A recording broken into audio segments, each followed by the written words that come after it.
O que eu quero ministrar para vocês hoje é mais uma dessas frases, mais um desses momentos, mais uma dessas expressões que quando ela vem recheada, ela vem cheia de coisa e você já sabe, eu sei o que está falando, eu sei o que toca em mim isso, eu sei o que Deus está dizendo que é. Inclusive, recentemente até lançaram uma música que fala muito disso também, que é o Dá-me de Beber. Quando eu falo, hoje já até foi citado aqui, o Tom já até falou da mulher samaritana. O dá-me de beber, esse dá-me de beber, ele é muito rico. É uma expressão também que quando você ouve em algum lugar, opa, dá-me de beber, eu já sei, Jesus, mulher samaritana, poço, meio-dia, sol estralando, mas algo acontecendo ali. Então abra comigo, por gentileza, a sua Bíblia no Evangelho de João, capítulo 4. Nós vamos ler aqui a partir do versículo 3. Peço perdão para você, mas eu terei que fazer a leitura completa até o 30. Mas vamos lá. João 4, a partir do 3. Deixou a Judéia e foi outra vez para a Galiléia. E era-lhe necessário passar por Samaria. Foi, pois, a uma cidade de Samaria chamada Sicar, junto da herdade que Jacó tinha dado a seu filho José. E estava ali a fonte de Jacó. Jesus, pois, cansado do caminho, assentou-se assim junto da fonte. Era isto quase a hora sexta. Veio uma mulher de Samaria tirar água. Disse-lhe Jesus, dá-me de beber. Porque os seus discípulos tinham ido à cidade comprar comida. Disse-lhe, pois, a mulher samaritana, como sendo tu judeu, me pedes de beber a mim, que sou mulher samaritana? Porque os judeus não se comunicavam com os samaritanos.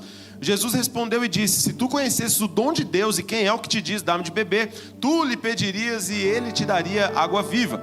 Versículo 11, disse-lhe a mulher, Senhor, tu não tens como tirar e o poço é fundo, onde, pois, tens água viva? És tu maior do que nosso pai Jacó, que nos deu o poço, bebendo ele próprio dele e os seus filhos, o seu gado?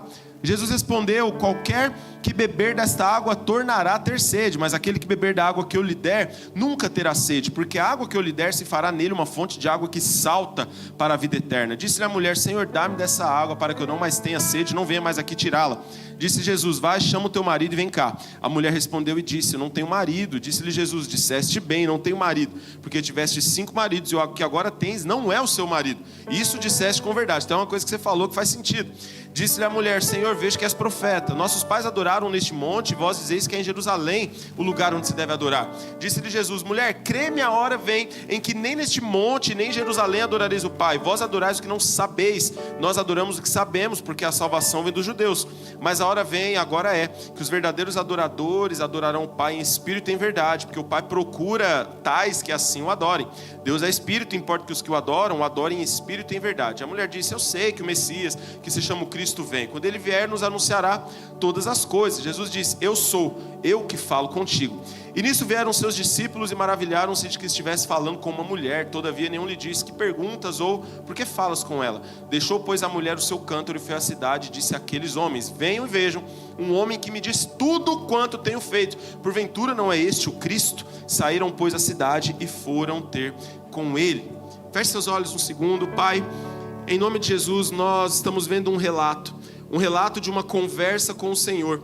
Uma conversa que sempre tem um começo, meio e um fim, porque o Senhor não joga palavras ao vento. Uma conversa intencional, uma conversa proposital.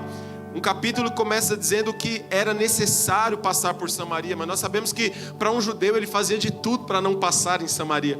Mas o Senhor fez questão, Deus, de parar o que estava fazendo como sempre faz, olhar para nós que somos falhos, pecadores e dizer, eu terei um tempo com isso. O Senhor fez questão de que os discípulos se colocassem em uma posição de sair daquele lugar para ir comprar comida. Mas o Senhor estava ali realmente fazendo a vontade do Pai, que era encontrar alguém que estava perdido, lhe dar nova vida, nova história, novos recomeços, e nós somos gratos a isso. Então nós pedimos que nessa noite o nosso coração seja como o coração da mulher samaritana, que ao ouvir as tuas palavras não se manteve inerte, mas teve uma posição. Nós te agradecemos, Senhor, em nome de Jesus. Amém. Eu amo o texto de João 4. Na verdade, eu amo os relatos de João, porque João era um cara que não tinha meias palavras. João diz tudo que os outros não disseram e diz também o que eles disseram. Você tem na Bíblia Marcos, Mateus e Lucas, os evangelhos sinóticos, que são evangelhos que viram a mesma coisa de uma visão diferente. Um viu da lateral, outro viu da frente, outro viu da outra lateral. E você tem João sendo chamado de evangelho universal, porque viu que todo mundo viu e viu algumas coisas a mais. Por exemplo, quando você tem o caso em que uma mulher lava os pés de Cristo com um nardo puro, os outros discípulos vão dizer assim, olha, e os discípulos arrazoavam entre si, dizendo, por que não vende, dê aos pobres, porque isso é muito caro, né, aquela coisa. João é o único que escreveu assim, era Judas que falou, porque Judas era ladrão, ele roubava da bolsa dos apóstolos. Então João, ele, apesar de ser chamado do apóstolo do amor, ele era um cara pé na porta, reclinava a sua cabeça no ombro de Jesus, mas quando tinha que bater, não tinha dó.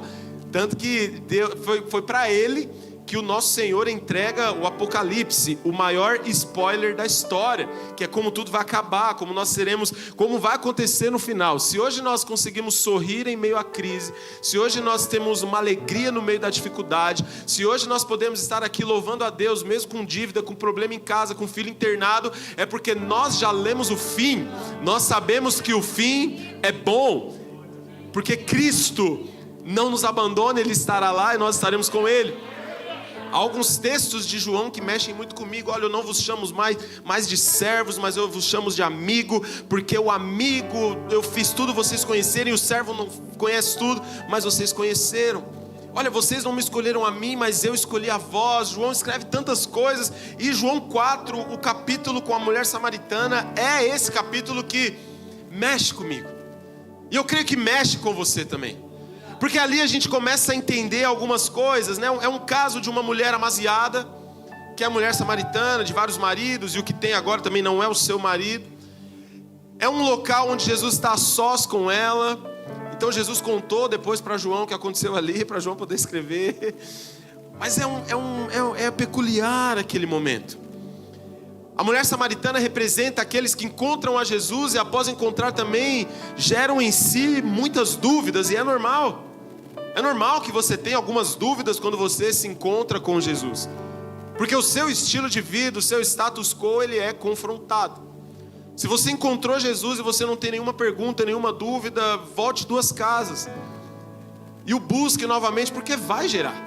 Ontem nós saímos com um casal para conversar, e no meio da conversa ali, em meio a tilápias e outras coisas japonesas que a gente gosta. Quem mais aqui gosta de comida japonesa? Amém. O pastor Felipe falou que Deus proverá na sua vida. E nós conversávamos com eles, e ela falou, olha pastor, eu estou cheio de dúvidas. Eu falei, é isso. Eu falei, se você encontrou Jesus, o natural é que você tenha muitas dúvidas. Não, eu tenho dúvidas sobre isso, e como é que eu tenho que ver? Eu falei, é isso mesmo, agora Jesus vai te revelando, através de um convívio com a igreja. Não sou eu que vou te dar uma cartilha de coisas a seguir a partir de agora, porque se você não estiver disposta a se relacionar com esse Jesus, essa cartilha vai ser só mais uma cartilha na sua vida, e a hora que você puder, você vai excluí-la. Na minha frente você vai cumprir, mas não vai demorar muito tempo, você vai até sair. Então tenha dúvidas, expresse suas dúvidas. Jesus não tem problema com as suas dúvidas. Deus não tem problema com as suas dúvidas. Se Ele não teve com Tomé, que andou com Ele, depois duvidou que Ele tinha ressuscitado, por que Ele vai ter conosco? Jesus não tem problema, porque Jesus não tem crise de identidade. Então, Jesus, eu queria saber se isso mesmo, e eu tenho dúvidas. Pergunte, explore as perguntas elas são importantes. Uma vez eu ouvi de um professor que não há pergunta idiota, há respostas meio erradas, mas toda pergunta ela revela a sua falta de conhecimento, ela revela a falta de conhecimento de quem você perguntou algo, ela revela uma curiosidade genuína, ou ela revela também que você só quer causar. Tudo, ela sempre traz alguma coisa, nenhuma pergunta vem vazia. E nesse caso de João 4 é esse diálogo, que começa de um jeito e termina de um outro totalmente diferente. Qual era o motivo daquele encontro? Até na oração eu já falei que era um motivo de intencionalidade. Nós vemos ali que lá no versículo 4 diz, e era necessário passar por Samaria. Era-lhe necessário passar por Samaria. Nada que está escrito na Bíblia está escrito à toa.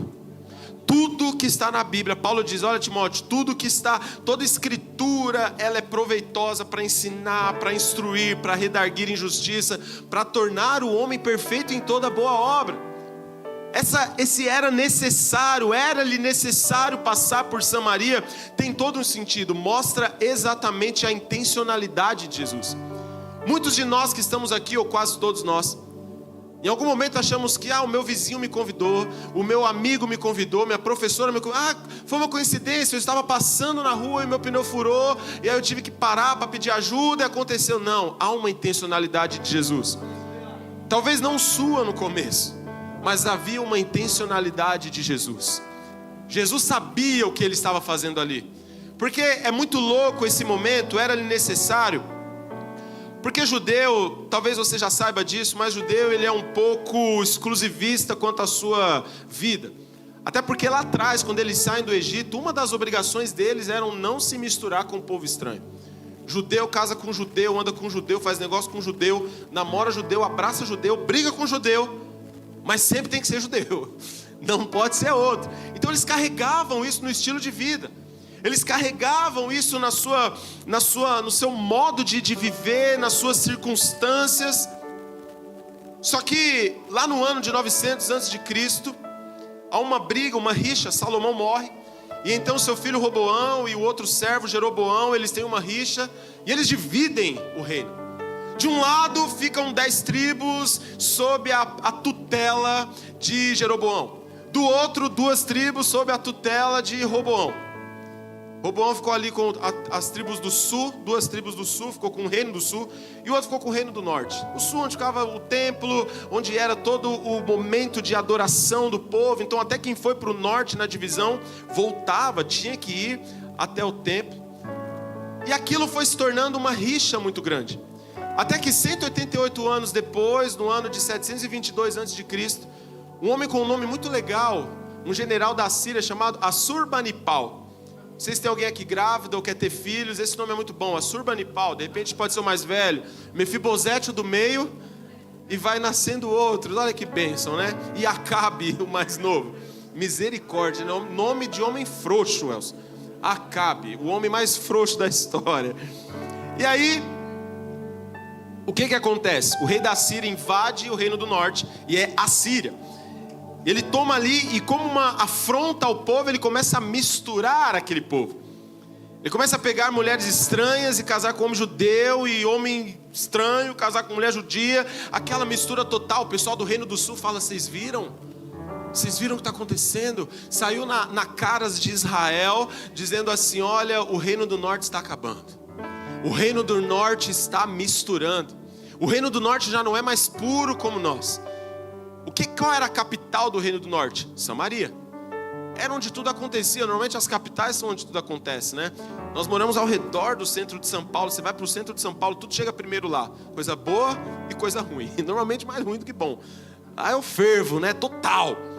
Mas aí chegou essa informação, então havia um preconceito. Aí os judeus limpos, de raça, de linhagem fina, sangue azul, começaram a não mais frequentar Samaria. Só que Samaria ficava entre a Judéia, a Galiléia, ficava entre aquele momento ali. E Jesus tinha que ir para lá, e o judeu ele tinha 3 formas de ir. Ele tinha a forma mais rápida, passando por Samaria. Ele tinha a forma mais longa, dando a volta, que era a que normalmente fazia. Quando Jesus foi adorar no templo, quando ele era criança, aos seus 12 anos, ele fez a rota maior com a sua família. E tinha a rota do mar, que era uma rota de comerciantes. Mas a rota mais fácil era passar por Samaria. Mas por tudo isso que eu te falei, por toda essa história, era um povo que sofria. Era um povo marginalizado. Pense comigo. Era um povo que foi invadido por conta de um rei negligente, que era um líder negligente, que foi Jeroboão. Povo que foi feito escravo também depois do povo da Síria. E se eles ali já tinham uma meia culpa, imagina os seus descendentes. Então os seus descendentes começaram a receber todo o preconceito do povo do sul por conta daquela mistureba que havia acontecido alguns anos antes de Cristo. Só que, como eu disse, Jesus ele fez questão, e João escreve: era-lhe necessário passar por Samaria. Um dia nós seremos ajuntados, e a Bíblia fala, né, de que Deus comprou para si, Tom até citou aqui também, com o seu precioso sangue. A Bíblia diz que ele comprou para si um povo, né, um povo que não há mais judeu, grego, romano, e tudo é um povo só, é uma única esperança desse povo para Cristo. Agora ele foi comprado, ele é seu. Jesus odeia esse tipo de separação que as pessoas fazem desde aquele tempo. Nós não temos que nos olhar com relação às nossas classes ou com relação à nossa cor do RG que consta lá, que já está uma mistura terrível também, ninguém mais sabe quem é quem. Mas nós temos que nos identificar como filhos de Deus. E se preciso for, tem horas que Jesus vai chegar e você vai falar: para de ser metido a besta, porque do jeito que eu te amo, eu amo o outro também. Do jeito que eu morri por você, eu morri por ele também. Do jeito que eu te chamei, eu o chamei. E Jesus parou aquele momento para lembrar um povo sobre isso. E a primeira coisa que eu quero falar com vocês aqui é sobre esse encontro. Há um encontro. O encontro muda tudo na nossa vida. O encontro nos transforma. Quando Isaías diz: no ano em que morreu o rei Uzias, eu vi o Senhor. Foi um encontro. E é muito louco isso, porque até o capítulo 6 de Isaías havia proferido 7 ais contra Israel. 7 ais. Ai dos pecadores, ai desses, ai daqueles. Quando Isaías tem um encontro, ele profere mais um ai. Só que agora é ai de mim. Olha como o encontro muda tudo. Olha como no encontro você é transformado e você passa a olhar a ótica: peraí, eu também, assim como o outro eu preciso de Jesus, assim como o outro errou sobre algo, eu também tenho os meus erros e eu preciso de Jesus. Então a primeira coisa que ele faz é aquele encontro com aquela mulher. Versículo 7, veio uma mulher de Samaria tirar água, disse-lhe Jesus: dá-me de beber. Ali Jesus já quebra 2 paradigmas. O primeiro, ele fala com uma mulher à luz do dia sem que o marido dela estivesse perto. Já era errado.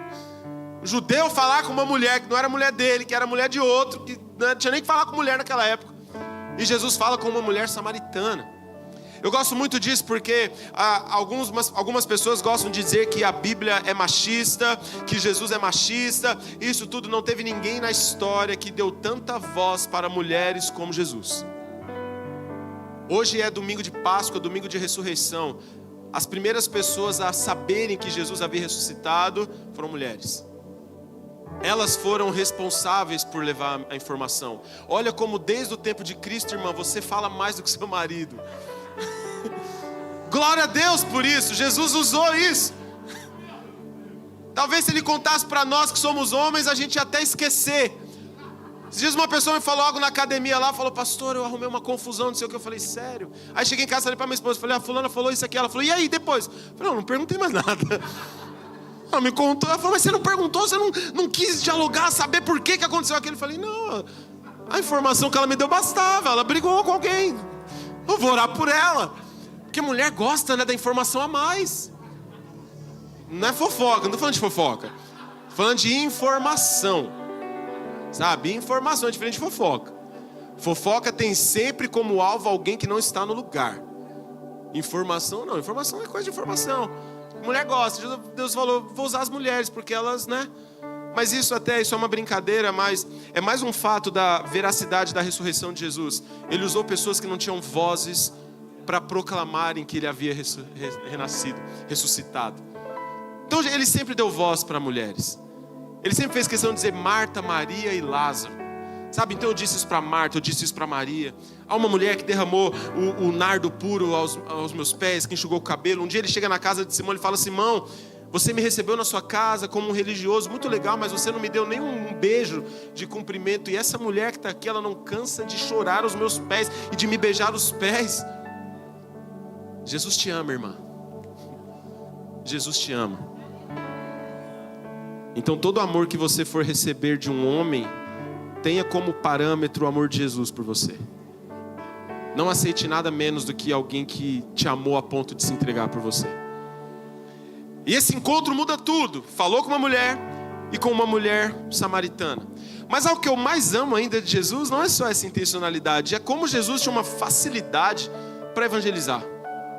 Uma facilidade. Aí ele começa uma conversa meio estranha, né? É estranho. Jesus fala assim para a mulher: me dá de beber? A mulher fala: quem é você, né? Você é judeu e tal.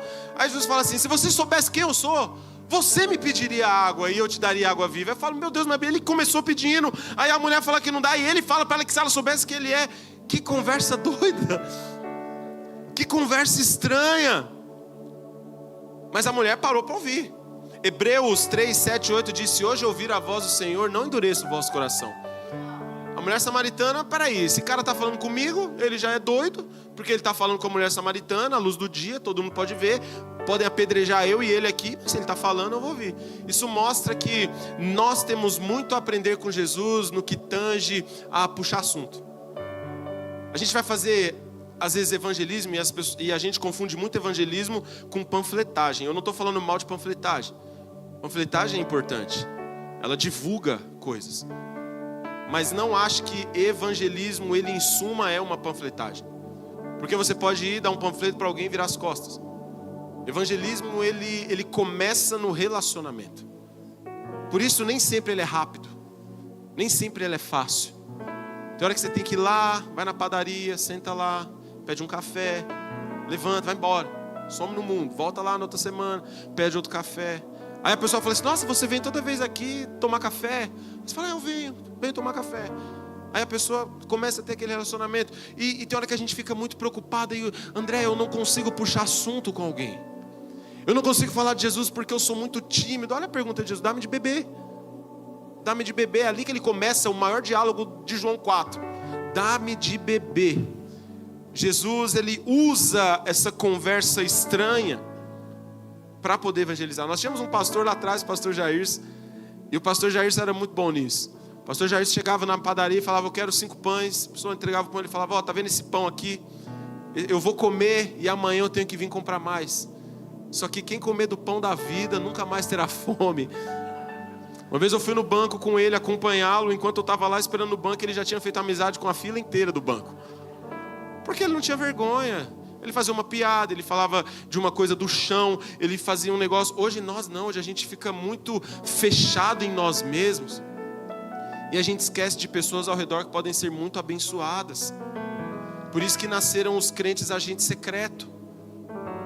A pessoa só sabe que você é crente no dia que vai ter congresso na sua igreja. Aí você convida ela. Ela fala, mas você é crente? Sou, estou te convidando para o congresso da minha igreja. Vai lá.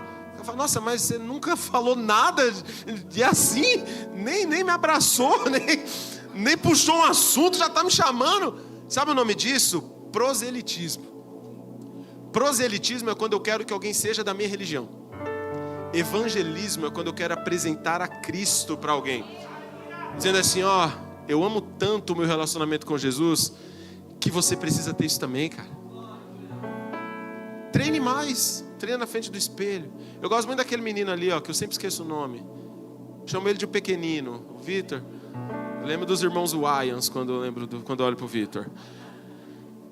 O Vitor é um cara que só o sorriso dele já começa a puxar assunto com ele, parece que é meu amigo de sempre. Se ele fizer isso com outras pessoas que não conhecem a Jesus, só o fato desse sorriso já vai chamar a atenção.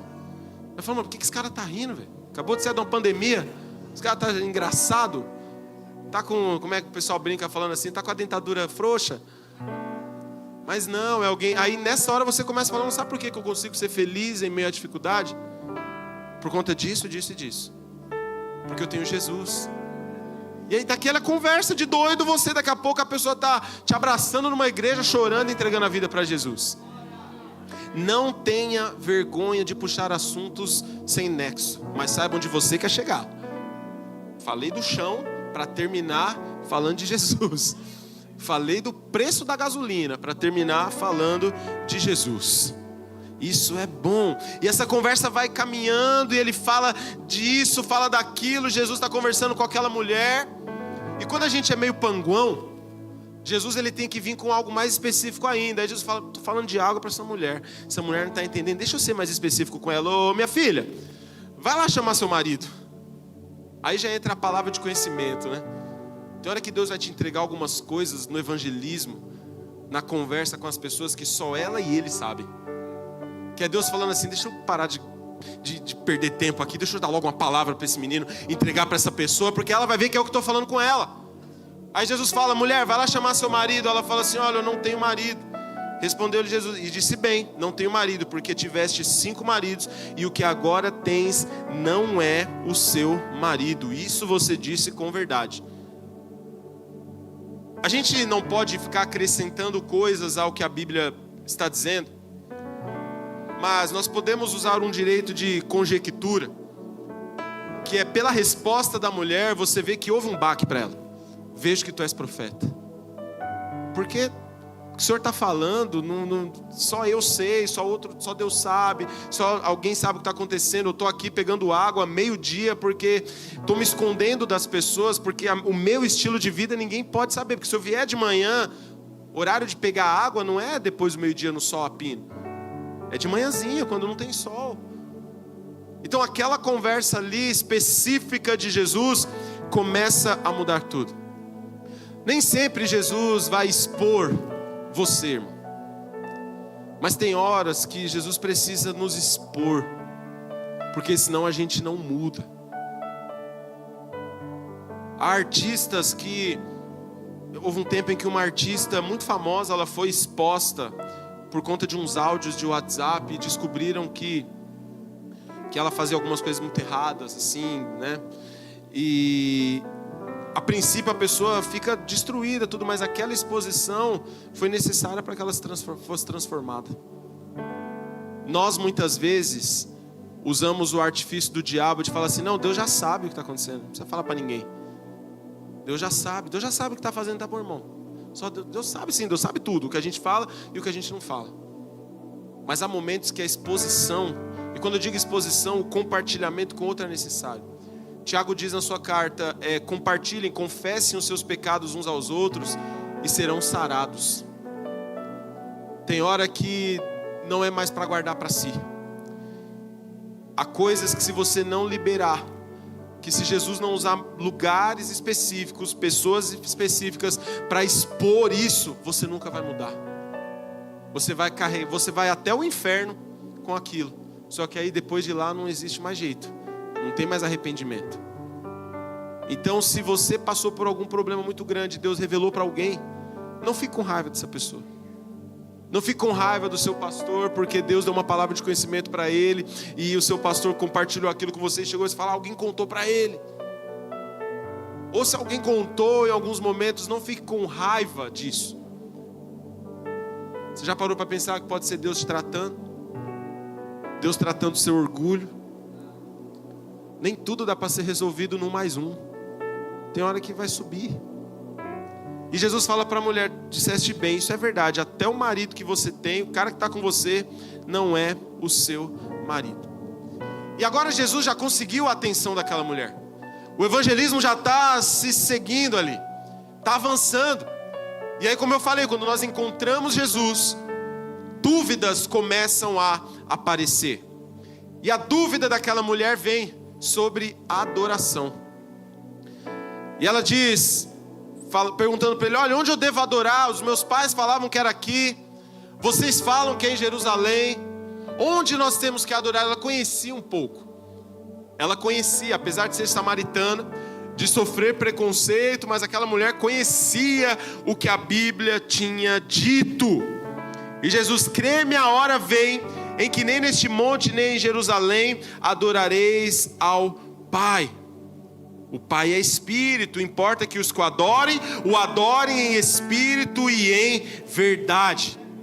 Mais um momento que nós vemos Jesus se importando com mulheres. Se hoje nós sabemos que o Pai é Espírito, importa que os que o adorem em Espírito e em verdade, foi por conta de uma conversa com uma mulher. Não foi numa conversa com o Nicodemos somente, que o Nicodemos a gente fica sabendo que tem que nascer de novo. Não foi numa conversa com José de Arimateia, não foi numa conversa com algum homem muito especial, mas foi com aquela mulher samaritana.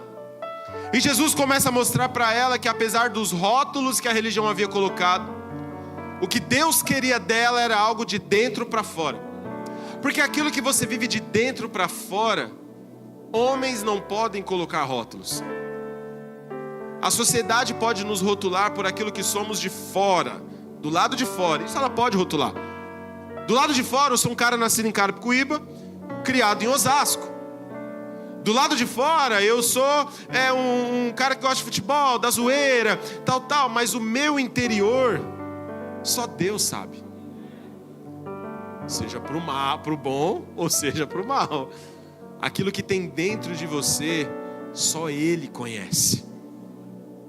Aquela conversa com a mulher samaritana começava a mostrar algumas coisas. Mulher, aqui não é sobre a Síria, não é sobre Jeroboão, não é sobre Roboão, não é sobre o preconceito que o sul tem sobre vocês. Aqui é Deus de dentro para fora em você. Importa que os que o adorem em espírito e em verdade. A conexão está criada. E Jesus fala para ela: da adoração é algo de dentro para fora. Tem hora que nós queremos nos unir, né? Nós queremos estar juntos a um grupo. E isso faz com que do lado de fora a gente negocie princípios. Então isso acontece muito com adolescente. Muito adolescente, ele fala assim: nossa, eu quero ser bem aceito na sociedade, eu quero estar bem na escola, e eu vi que para eu estar bem na escola eu preciso usar essa roupa, eu preciso falar esse tipo de palavra, eu preciso criar um Instagram e eu tenho que não ter foto, e a minha foto do perfil tem que ser minha mão no rosto, e porque eu tenho milhões de adolescentes assim. Eu não sei se aqui em Itaquá tem, mas em Osasco é a lei. É um Instagram assim, ele não tem nenhuma postagem, ele é zerado de postagem. A foto normalmente é preta e branca, com a mão no rosto, e é fechado o Instagram. Por quê? Porque é uma maneira também de eu ser aceito. Sempre aconteceu isso. Você que é adolescente, saiba que a pressão que você sofre hoje para participar de um grupo, nós os noventistas, quem nasceu na década de 80, na década de 70, todos nós sofremos. A única diferença é que hoje o seu raio de comparação, ele é muito maior do que o nosso. Eu me comparava com primos, com amigos da escola, com amigos da rua, falava: nossa, que legal aquele menino da rua, ele tem um videogame e eu não tenho. Hoje você tem que se comparar com o filho da rainha. Hoje você tem que se comparar com algum asiático, que não importa o que a gente faz de bom, ele está lá do outro lado do mundo fazendo 1000 vezes melhor. Ou com algum cara que ele posta lá um vídeo, ele fala: como eu atingi aos 15 anos 1 milhão de renda por mês. E você fala: nossa, eu estou com 18 e eu não sei nem o que eu quero estudar na faculdade. Então por fora, pelo lado de fora, nós somos bombardeados. E aquela mulher tinha sido bombardeada. Ela fala: Jesus, os nossos antepassados falaram que tinha que adorar aqui. Vocês lá do sul falam que tem que adorar em Jerusalém. Onde eu tenho que fazer isso? Para onde eu tenho que ir? E no final ela não estava em lugar nenhum. Ela estava num posto meio-dia, porque ela não podia nem ser vista pela comunidade. Há coisas que Jesus vai ter que encostar em você e arrancar do seu coração. Porque enquanto você fica com dúvidas exteriores somente, você só vai caminhando para o fundo do poço.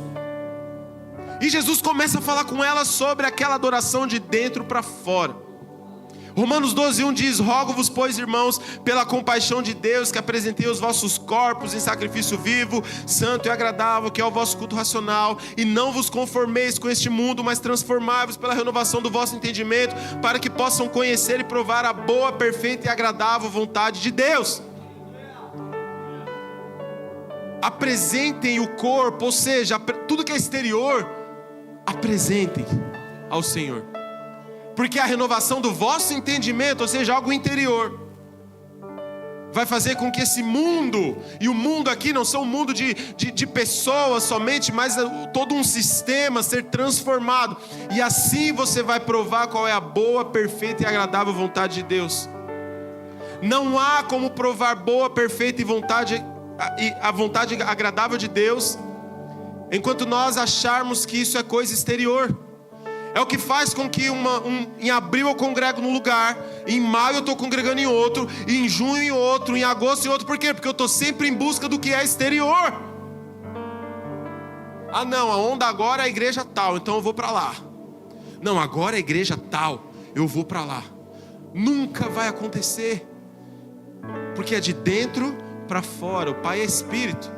Importa que os que o adorem em espírito e em verdade. Aí eu chego ao meu quinto ponto aqui. Nós nos comunicamos com Ele pelo Espírito. Romanos 8,16, o mesmo Espírito testifica com o nosso Espírito que somos filhos de Deus.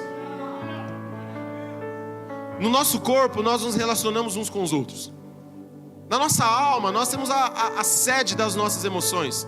É por isso que ao ouvir um louvor a sua alma se alegra, se emociona, mas ao ouvir o Coldplay a sua alma se emociona. Ou para nós aqui que somos EL, aqui ao ouvir Jesus Chorou do Racionais, eu falo: meu Deus, o que é clara e salgada?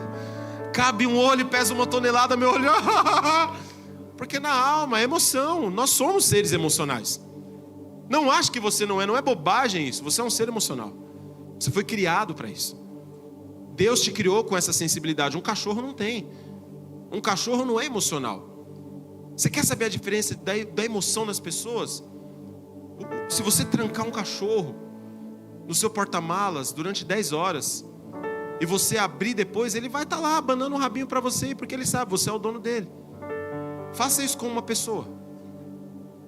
Ela vai querer te matar. Não importa quem você é para ela. Porque tem emoção. Cachorro não, ele é meu dono, me dá comida, ele me leva para passear, ele recolhe meu cocô na rua. É só uma relação ali de troca. Mas a alma é de emoção, mas é no espírito que nós nos relacionamos com esse Deus. Porque ele é espírito, importa que os que o adorem em espírito e em verdade.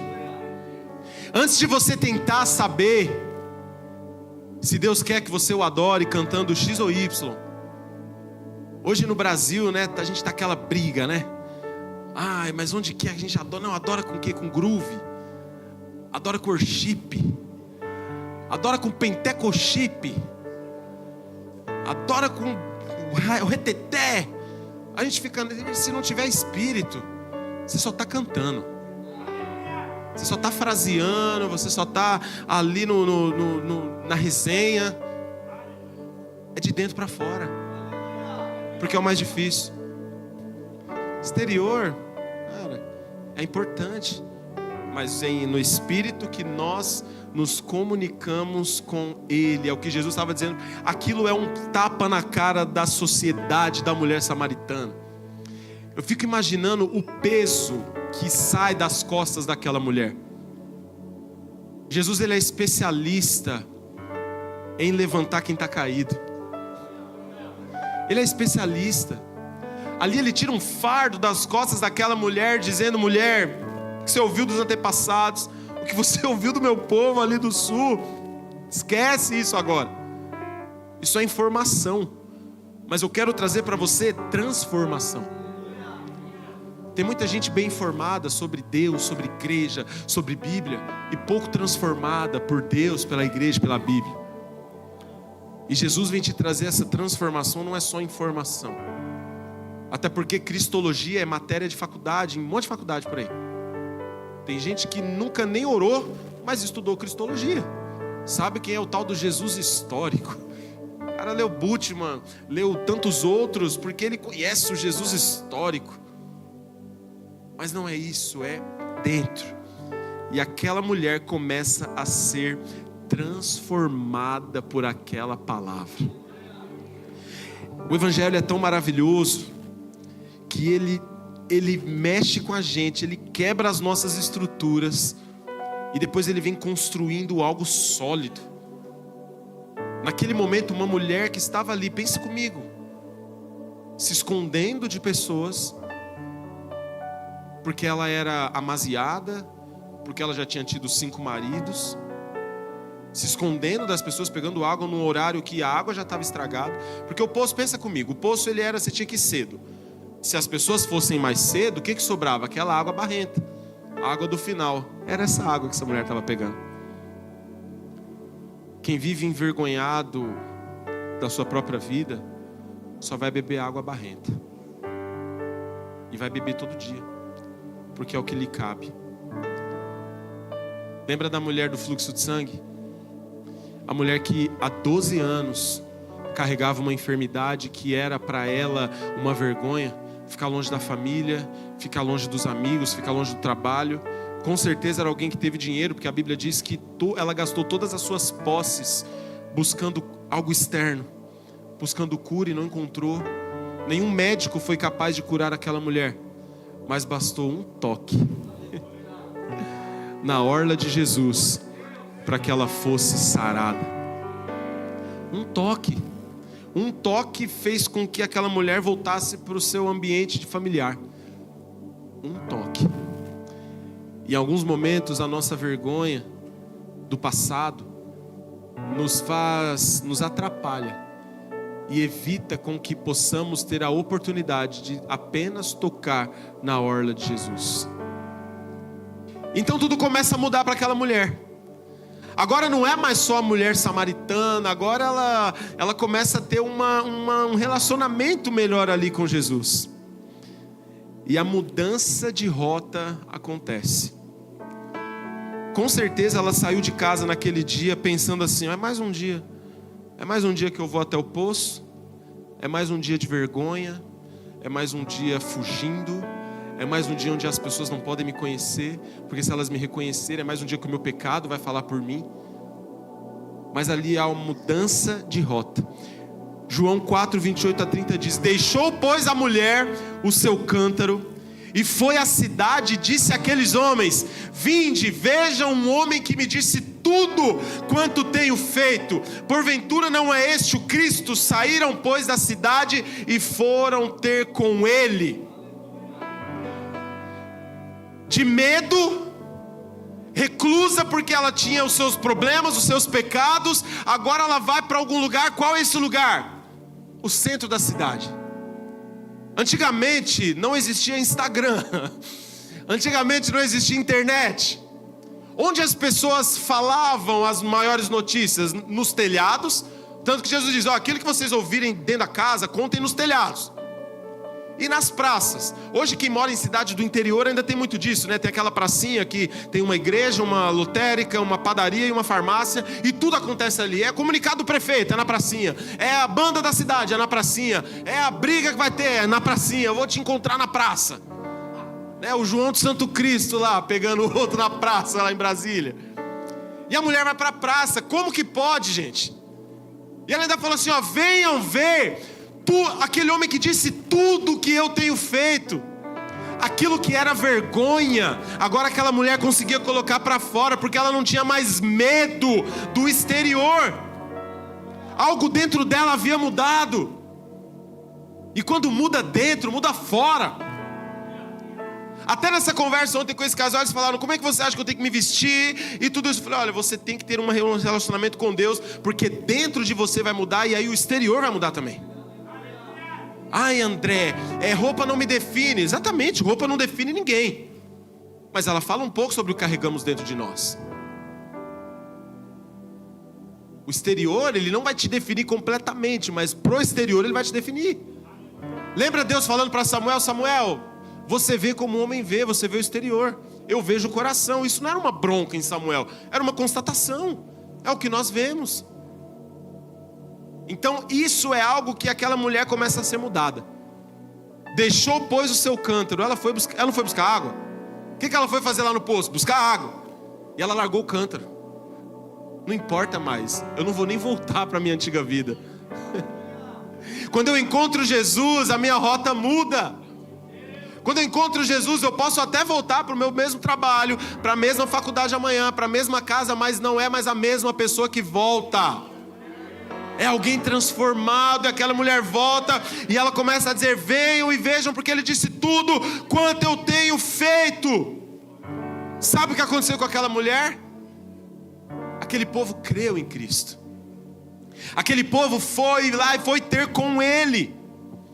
O que essa mulher tinha nela para transformar uma cidade? Atos inegáveis. Aquilo que Jesus transforma em você é um ato inegável. Ninguém pode falar que é mentira. Ninguém pode falar que Jesus... Você fala: olha aqui, filho, minha família. Aquela pessoa ali me conheceu antes de eu ser de Cristo. Ela sabe o que Ele me transformou. Eu não preciso ficar falando toda hora. Eu não preciso ficar tentando pagar de santarrão toda hora. A minha vida é um ato inegável. A sua vida é um ato inegável. Pode ser que você tenha até esquecido, porque em alguns momentos nós nos esquecemos de onde Deus nos tirou. Em alguns momentos nós nos esquecemos do que Ele fez, e nós começamos a murmurar. Nós começamos a ter um complexo de povo hebreu quando Deus tira eles do Egito, onde eles eram escravos por 430 anos. Onde eles sofriam todos os dias, onde eles eram açoitados, onde Faraó falava: coloca cargas mais altas. Peça para eles fazerem tijolos de barro, mas tira o barro deles. Pede para fazer tijolo de palha, mas tira a palha deles. Como é que vai fazer tijolo sem ter o material? Era o que Faraó fazia com eles. Mas quando eles saem, quando eles são tirados daquela terra por Moisés, bastou o primeiro problema. Ela fala assim: era melhor no Egito. Ai, era tão bom antes de eu entrar nessa igreja. Minha mãe me recebeu. Eu chegava 3 horas da manhã do rolê. Ainda fala 3 horas, não põe nem o S.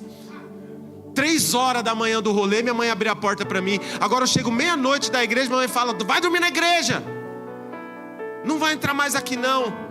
É o que muito pai faz também. Uma vez, num grupo de jovens e adolescentes lá da igreja, começou um reboliço, uma briga. O pai falando assim: eu não gosto porque meu filho está chegando 10 horas, 11 horas em casa, e isso e aquilo. E claro, não estou falando que você tem que ficar virando a noite toda vez, mas há momentos que é importante. Porque nós vimos que muitos pais que estavam reclamando ali, nós tínhamos visto de onde Deus tirou os filhos deles antes. E eu não conheço um pancadão que comece às 8 e acabe às 9h15. Eu não conheço um rolê, um churrasco com os amigos, com os camaradas, que comece 10 e acabe 10h30. Mas o culto tinha que começar às 10 e acabar às 10h30. A conferência tinha que começar às 8 e acabar às 8h15. Aí passou 2 minutos. Porque quando a gente está endemoniado, a gente corta o S. Passou 2 minutos. Não quero saber mais. Essa igreja. Ah, é. A gente esquece de onde Deus nos tirou. E a gente começa a reclamar. Aquela mulher não. Venham e vejam. Porque Ele disse: tudo quanto eu tenho feito. Porventura não Ele, o Cristo. Sabe aquele homem que as escrituras falam que ele vai vir, ele vai transformar, As pessoas, quando tinham contato com Jesus, elas começavam a perceber isso. Uma vez mandaram guardas para prender Jesus. Eles voltaram e falaram: olha, não tem como, porque ninguém fala como esse homem fala. A doçura no olhar, a leveza nas palavras, até na exortação existe amor. Até quando ele olha para Pedro e fala: afasta de mim, Satanás. Tem amor ali. Tem amor ali. Porque Jesus um dia disse que ninguém tem maior amor do que aquele que dá a vida pelo seu amigo. É um ato inegável. É um ato inegável. E aquela mulher transformada, Jesus deu a ela isso. E o que acontece depois? Olha o resultado de uma conversa que começou com um simples: dá-me de beber. Aqueles homens ouviram. Lá em Atos 8 agora, onde o Espírito Santo está gerando igrejas, plantando igreja em tudo que é lugar. E descendo Filipe à cidade de Samaria, lhes pregava Cristo. E as multidões unanimemente prestavam atenção ao que Filipe dizia, porque ouviam e viam os sinais que ele fazia. Depois em Atos 8, 14 a 17, os apóstolos, pois, que estavam em Jerusalém, ouvindo que Samaria recebera a palavra de Deus, enviaram para lá Pedro e João, os quais, tendo descido, oraram por eles que recebessem o Espírito Santo, porque sobre nenhum deles tinha ainda descido, mas somente eram batizados em nome do Senhor Jesus. Então eles impuseram as mãos e receberam o Espírito Santo. Atos fala de Filipe, Atos fala de Pedro, fala de João, mas nós sabemos que as primeiras pessoas que ouviram de Cristo em Samaria foi por conta daquela mulher. Começou como um dá-me de beber e terminou na evangelização de um povo esquecido. Não despreze aquilo que Deus está fazendo na sua vida. Hoje nós somos chamados, somos tentados a todo momento a achar que coisa grande, a coisa grande é à vista do homem.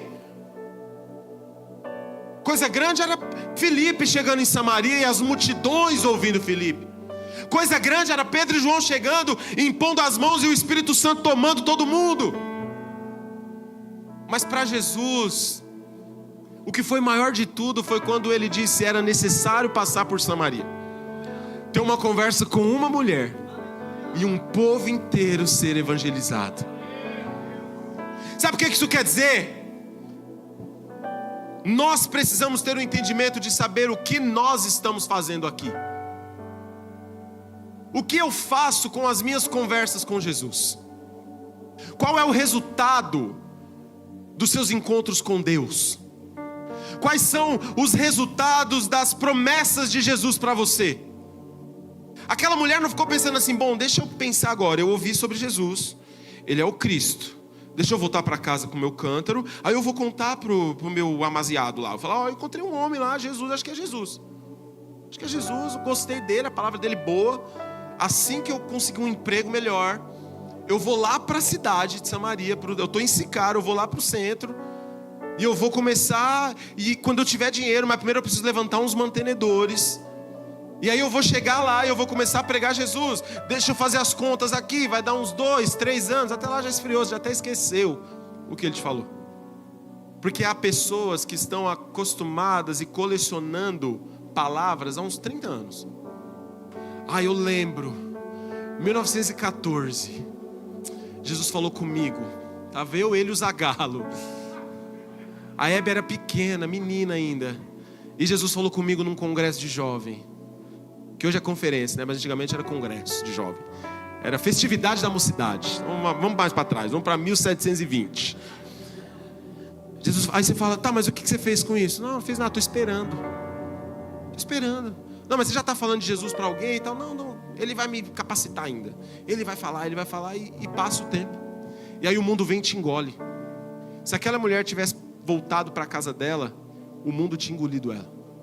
Os afazeres tinham engolido ela. As lutas, ela tinha voltado para a realidade dela e falado, olha isso. Olha isso. Por isso que falando até do encontro de Deus com Isaías, Isaías diz, eu sou um homem de impuros lábios, habito no meio de um povo de impuros lábios. Um anjo desce com a tenaz, com a brasa quente, passa na boca dele e Deus fala, está resolvido o problema da boca impura. E agora? A quem enviarei? Nós falaremos assim, Jesus, você limpou minha boca, da hora, mas deixa eu... Igual uma vez disseram para Jesus, né, Senhor, deixa eu voltar a enterrar meus pais. Ali não é que o pai tinha morrido, mas era deixa eu voltar e terminar de acompanhar os meus pais até que aconteça a velhice. Deus falou, filho, não. Decisão é uma coisa que você não pode ficar pedindo tempo para pensar. Decisão por Jesus, principalmente. Toda vez que você coloca um tempo para pensar, ela te distancia dele, ao invés de te aproximar dele. Porque quando eu me distancio de uma decisão, de algo que Jesus me falou, eu estou colocando em mim o poder do resultado. Não, André, sabe por que eu não faço isso ainda? Porque eu não sou capaz. Irmão, eu não sou, ninguém é. Ele poderia ter chamado os anjos, mas ele nos chamou. Ele nos chamou, ele te chamou. Ele te chamou na sua incapacidade mesmo. De mulher samaritana, de mulher do fluxo de sangue, de Pedro, nervosinho, de João, menino, de Mateus, cobrador de impostos, de Billy Graham, que a gente não sabia nem quem era antes de começar a pregar Jesus, de pastor Felipe, de Léo e de tantos outros aqui. É isso, mas o que é a diferença então? É a obediência. É a obediência. O maior combustível do cumprimento da sua promessa que Deus te deu é a sua obediência. Deus chama Gideão fala, Senhor, eu não posso, porque eu sou o menor da casa do meu pai, da menor família, da menor tribo, estou malhando trigo no lagar, que nem é lugar de malhar trigo, e eu não posso ir. Deus fala para ele, não, mas é você que eu escolhi. Seja forte, Gideão. Seja corajoso, seja um homem, Gideão.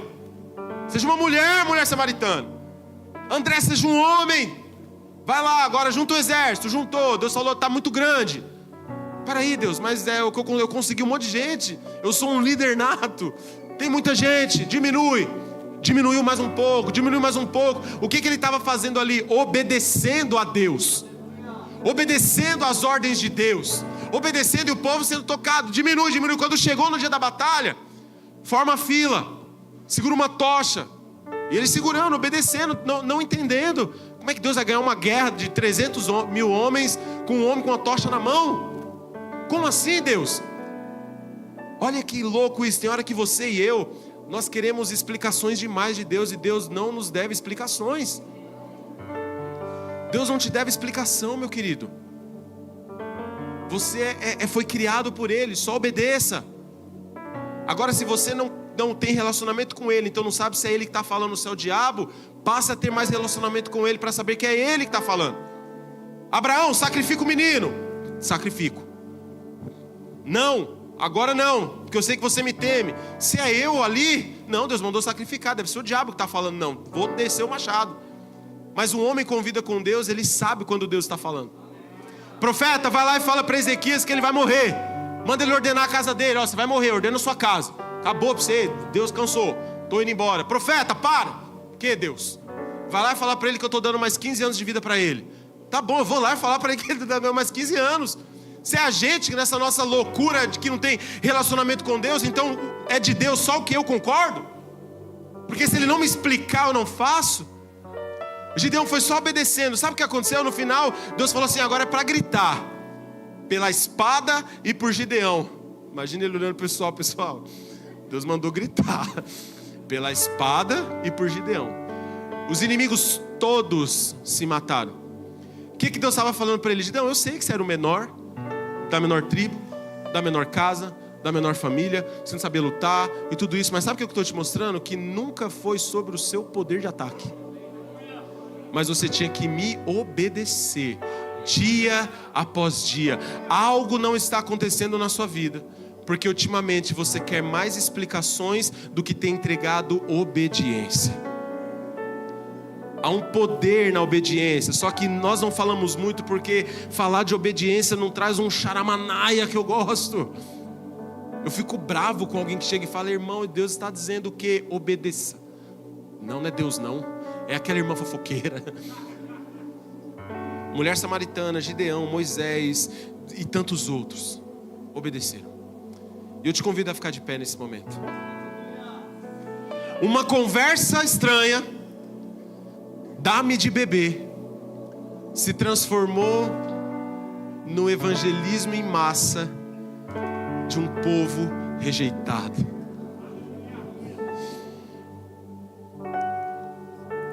Há pessoas que Deus quer alcançar, e essa pessoa não vai ser alcançada por mim, pelo pastor Felipe. Pode ser que depois ele vá lá, como Felipe fez em Samaria.